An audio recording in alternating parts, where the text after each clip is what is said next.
14 जुलाई से शुरू हो रहे श्रावणी मेले की शुरुआत से पहले देवघर एयरपोर्ट के रूप में झारखंड वासियों को खुशियों की सौगात मिलने जा रही है। 12 जुलाई को प्रधानमंत्री देवघर एयरपोर्ट का उद्घाटन करेंगे, जिसकी तैयारियां जोरों पर हैं। ऐसे में अधिकारियों का एयरपोर्ट पर आना जाना लगा हुआ है। नागरिक विमानन मंत्रालय, भारत सरकार के सचिव राजीव बंसल और झारखंड के मुख्य सचिव सुखदेव सिंह के साथ राज्य के डीजीपी नीरज सिन्हा ने भी शुक्रवार को एयरपोर्ट का जायजा लिया। इस दौरान नागरिक विमानन मंत्रालय के सचिव राजीव बंसल ने कहा कि उन्होंने देश के तमाम जगहों पर एयरपोर्ट देखा है, लेकिन देवघर का हवाई अड्डा तो काबिले तारीफ है, बेस्ट है। इतना ही नहीं, सचिव राजीव बंसल ने कहा कि उद्घाटन से 2 से 3 दिन के बाद ही रांची, कोलकाता और पटना के लिए हवाई सेवा की शुरुआत हो जाएगी। मतलब झारखंड के लोगों को अब और सहूलियत होगी। अब वे चाहें तो रांची से या नवनिर्मित देवघर एयरपोर्ट से फ्लाइट पकड़कर घंटों का सफर मिनटों में तय कर सकते हैं। एयरपोर्ट का उद्घाटन उन श्रद्धालुओं के लिए भी हर्ष की बात होगी जो लंबी दूरी की वजह से अपने इष्ट के दर्शन नहीं कर पाते। अब उन्हें ट्रेन या बस के अलावा त्वरित और आरामदायक सेवा का भी विकल्प मिल सकेगा। गौरतलब है कि पहले देश विदेश से आने वाले श्रद्धालुओं को रांची एयरपोर्ट पर उतरने के बाद ट्रेन या बस के जरिए देवघर तक का सफर तय करना पड़ता था।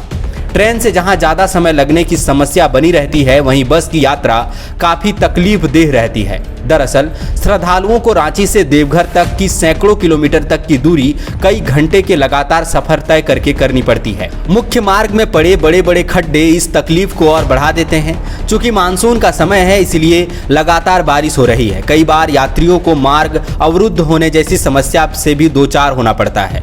सड़क पर जलजमाव की स्थिति रहती है, लेकिन अब देवघर एयरपोर्ट से नियमित उड़ान सेवा शुरू होने के बाद घंटों में तय होने वाली तकलीफदेह यात्रा महज कुछ मिनटों की सुखद यात्रा में तब्दील हो जाएगी।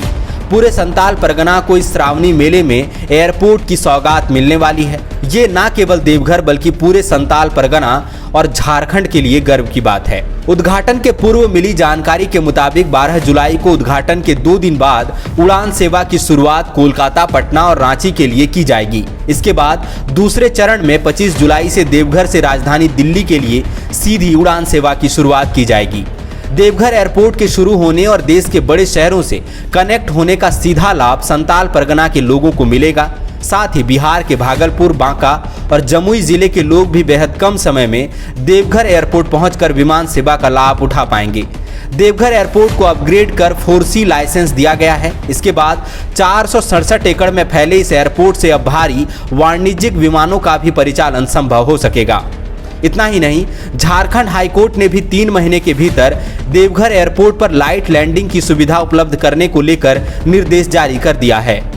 अब इंतजार है तो बस 12 जुलाई का, जिस दिन झारखंड वासियों की यात्रा सुलभ और राज्य की अर्थव्यवस्था को गति देने में देवघर एयरपोर्ट का भी नाम जुड़ जाएगा। बायोम डॉक्टर बनने का है सपना, मगर सही गाइडेंस की है कमी, तो आए बायोम। रांची में सिर्फ मेडिकल की तैयारी के लिए एक बेहतरीन संस्थान, नीट और एम्स की तैयारी के लिए सन 2001 से मेडिकल प्रिपरेशन के लिए सबका भरोसेमंद संस्थान बायोम, हीनू एवं नगरा टोली, रांची।